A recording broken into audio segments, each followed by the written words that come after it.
So, credits time. What was your question? Let's do some plot discussion. All right. Now there's multiple pyramid heads. Are there only two, or are there more than two? There wouldn't really be any need for there to be more than two. And the reason there's two is because Pyramid Head is based on his appearance. Anyway, is based on old Civil War executioners in the Silent Hill history. Back in that whole historical... You remember the death by skewering or strangling thing? Right, oh. That was a reference to... Right. And you saw at the end when Mary was upside down in between the two of them, they skewered her. Yeah. Back in the Hangman's thing, I don't know if you remember, but there were the 3 tablets. There was a pedestal in front of it with 2 guys with triangle heads standing next to an upside-down guy. So that's how they used... That was their old thing, was they had 2 executioners stand on each side. And they tied him up, hung upside down, and then had him shoot. Yeah. And then when Maria dies the second time, there's blood everywhere. I don't know if she's supposed to be skewered. I just thought maybe she was like smothered then because her face was all fucked up. But I don't know. It's just speculation. But yeah. And so the timeline is not what James thinks it is. Oh, you mean the 3 years thing? Yeah. Yeah, I mean, it's a little flimsy, but Laura says she turned 8 last week, and Mary's letter to her said, happy 8th birthday, right. Which implies that Mary died very recently before the game. Mm-hmm. So, the theory is, she was given 3 years by the doctor. That was about 3 years ago, and she continued to debilitate for 3 years. James killed her, and some people think he killed her and literally picks up her body, puts it in his trunk, and drives to Silent Hill. Why they think she's in his trunk? Well, in the in-water ending, when he's talking to her in bed, at the very end he goes to pick her up. And then you hear the sound of him driving his car into the lake.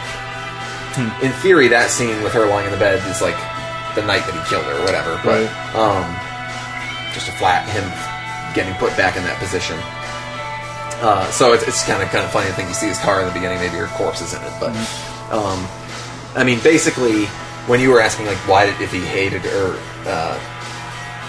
if he said he hated her, why would he go through all this stuff? Right. Because it was both. It was like basically he killed her and then immediately snapped.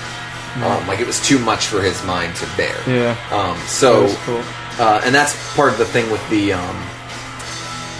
paper that changes what's written on it. Right. The theory being like he literally just picked up a blank piece of paper and drove off to Silent Hill, thinking like, oh, this has Mary's writing on it. But the other interesting factor is it's not just his mind. There is actually something in Silent Hill that's doing all this shit. And people don't like to talk about that too much. I feel like they just think, oh, the town just does it because. But I actually think there are reasons for it. But we can get into that shit. What about Yeah. Eddie and Angela. Like Eddie and Angela are good examples of other types of people that the town is calling. So Eddie's just going crazy because he's experiencing it differently than James. So Eddie, same with both Eddie and Angela and James are good, like, sampling here. I'll just do this so we have something to watch for me. Eddie, Angela, and James are a good sample of like what the possible outcomes are. They both did something. They all three of them did something that they deeply regret, that they want to change, and feel extremely guilty for. Silent Hill calls them to do something. And we can go into what that is. But basically, Eddie, the prevailing theory is anyways, he's picked on his whole life. He shot a dog for fun or whatever. Like, he's just like an asshole, because he felt picked on or whatever. Hey, you got 44 points. So, yeah. 5 hours, 17 minutes, not bad for a first clear time. I think it took me... Well, being told where to go... Boat stage time, 2 minutes 45. Really? That was not bad. I felt like that was a very long time, but that number that seems makes me a lot feel shorter. more. That makes me feel more. How'd you max get speed 2.11 miles per second. Defeated enemy by shooting 10? Oh, because you finish them off with your foot all the time. Yeah, that counts as fighting. It's bullshit. That's why the defeating enemies by shooting 75 on hard mode is fucking ridiculous. Oh, yeah. You may notice he barely killed 75 enemies total. Yeah, 76 enemies total. Sure, let's save it.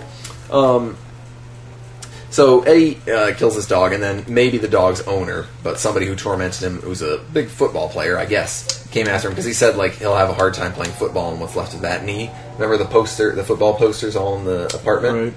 Right.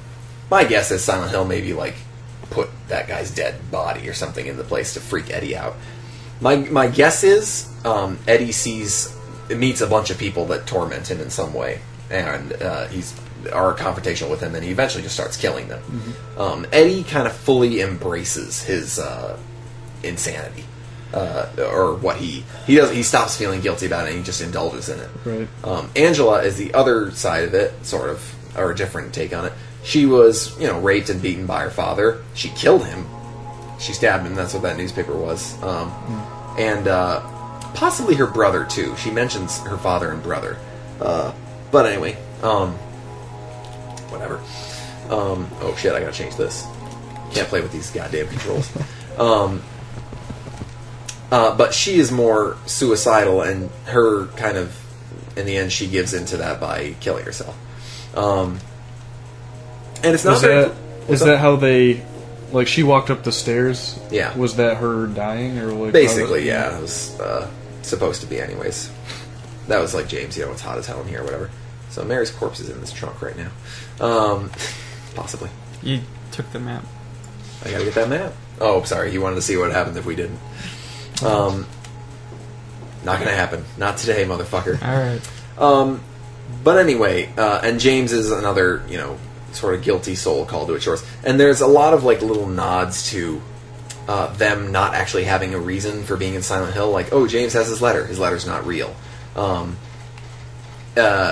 When Laura asks him, like, that's why you ran, or, like, whatever, he's just like, yeah, sort of. James asks Angela, so all you know about your mom is she lived in this apartment building. And she's like, what? How do you know that? Her mom didn't live in an apartment building. There's no actual good reason why Angela's even there. Mm. They just all have, they just all, and James even says something just brought you here, right? Now anyway, what would you say if there's anything you don't understand? No, I think that sort of does clear it up, actually. Like, it's kind of cool that it's the mystery of the town that's a different experience for everyone. I like the theory that it's just a normal town for some people, like Laura or other people. That's kind of right. a cool twist. Well, Laura is like the voice of reason. Like when James first says, he says, like... So, when she locks him in that room, she doesn't think anything she thinks of she's just locking him in a room. And he is like, oh, fuck, there's monsters. And that's... There's, like, people online who argue, no, Silent Hill has... Because in the first Silent Hill game, I think at that point in time, they thought that... In Silent Hill 1, it literally, like, just happened. Mm-hmm. That this town got abandoned and all this stuff. So I think back then they were thinking they were going to do it like, this is going to be an actual thing that's happening. Like, the town is actually abandoned. And then for Silent Hill 2, they changed it a little bit. And they didn't need to retcon it, they just never explained it enough. Yeah. Which I'm glad, like, if they're going to change something that... They wouldn't just be like, oh, well, no, this is not, like... This is what really happened. That's what I like about it, too, is that it doesn't try to... Yeah, it's completely independent of game. Number one. Like, you may have felt like you were missing out... Ooh, secret chainsaw. Like, you might have felt you were missing out on something, but really, number one, the reason for there being... I mean, I could take, a couple hours just explaining why everything's going on in one. Mm-hmm. There's a religious cult. Silent Hill 2 deals with the religious cult less than any other game in the series. It deals with it not at all. Yeah, I was going to say, I don't even think I remember a single reference to any kind of cult. Which is not to say it's not there. But so, like, there's a mark on the ground. There is the mark in the Pyramid Head room. There's a subtle, like, triangle inside of a circle that you can see. And people have long been like, that's the mark of Samael, which is from the first game. And maybe. It looks like they put it there as a little nod. Now, I think, and this is a personal theory that very other few people hold, but no one ever goes into the reason why Silent Hill would be calling these people. Like, they just think that it's just doing it for shits. And I really don't think that makes much sense, especially in the broad sense of the series. I think he said there's a special ending you get after you beat the game once called the Rebirth ending. You have to collect all these, like, these new items are all around the town, and if you collect all of them, at the very end of the game, James says, like, I just can't live without Mary. And you see him row the boat to a island with a church on it, and he says something to the effect of, the old gods haven't left this place, and they still grant power to those who venerate them. And then the last thing you hear him say is, like, Mary.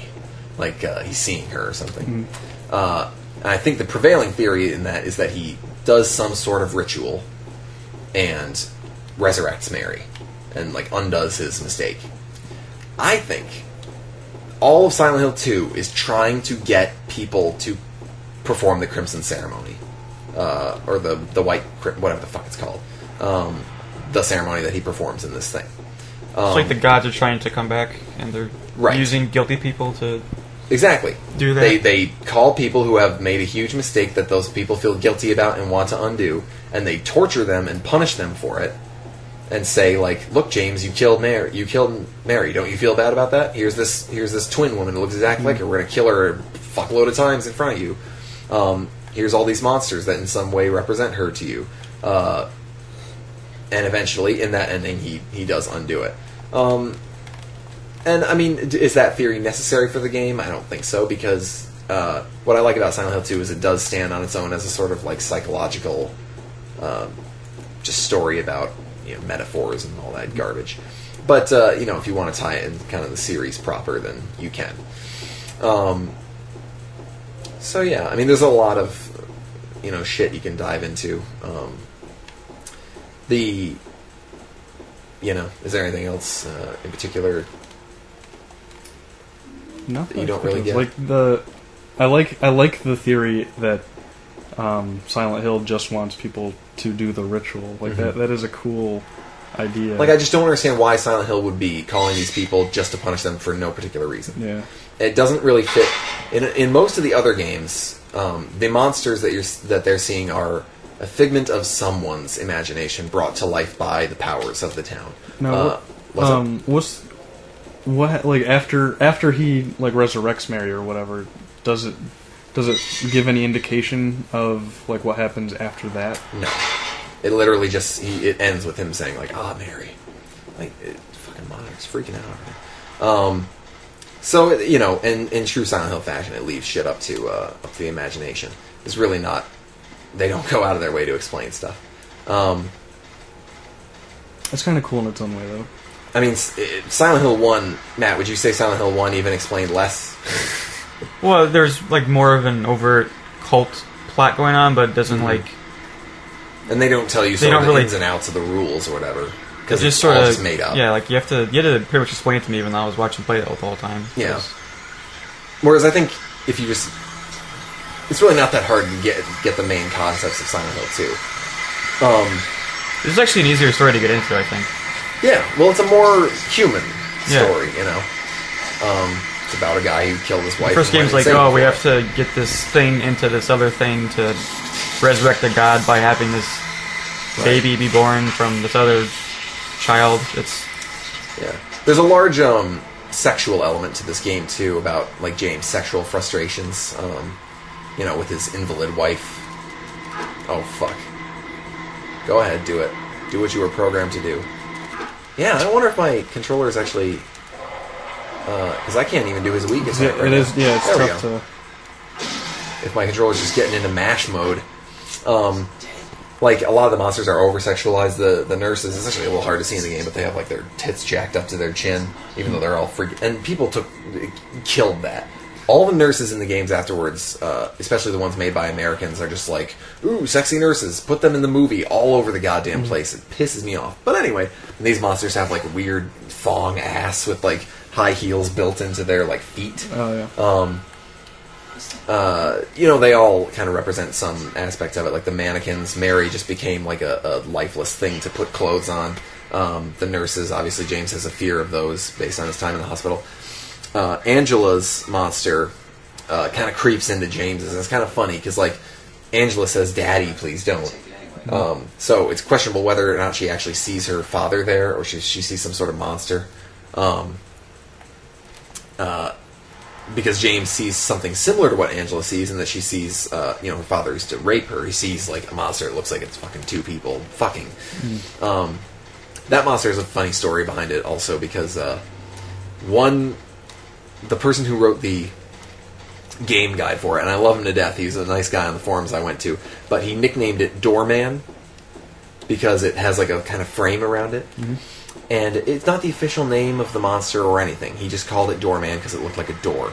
And all of a sudden I saw people on forums being like, the monster's called Doorman, so I wonder if, like, Angela's dad, like, she locked him out of her room and then he like beat down the door, and like it fell off its hinges and landed on her, and then he raped her on the door, and that's what. And I'm like, it's a fucking guy made up the name in a weekend when he was writing the guide. It has nothing to do with fucking anything. But anyway, that's that. So that was Silent Hill 2. Greatest game of all time, right? It's good. I enjoyed it immensely. That's kind of There you go. But it didn't scare you. It didn't scare you. I wasn't scared. I still think it would be different if I played it by myself. Do you think like, if you were by yourself, it could at night get and to stuff you? like Probably. All right. That's but all. but That's all I don't needed to hear. Yeah, it's tough to say if it would still Crack your heart. scare me, or if it, because I don't know. For some reason, when just games, like if I watch a horror movie, I will get scared or like sit on the edge of your seat and all that. But for some reason, the medium of a video game That's interesting because to does me, not. usually some adding people player. find the game scarier because they're the ones who are pushing forward. Right, and it's not. Yeah, exactly. I could see that, but I don't know. I think this is possibly the street. In a movie, you can't stop them from going unless you Right. stop the movie. But in a game, It you're the adds one an moving forward. attachment Yeah. to the character from you. Like in a movie, you can just be like, that person's gonna And die. yeah, in a movie, the main character, the hero or whatever, won't die. It'll always there'll be some kind of like true ending or whatever. Whereas in a game, you can die. This person left notes. Unless it's Prey. Unless it's Prey. Right. Which I like the ending of Prey. Oh fuck. But anyway, so that's that. Hey, thanks for playing. Folk show. That was, Now get the I'm- fuck out of my house.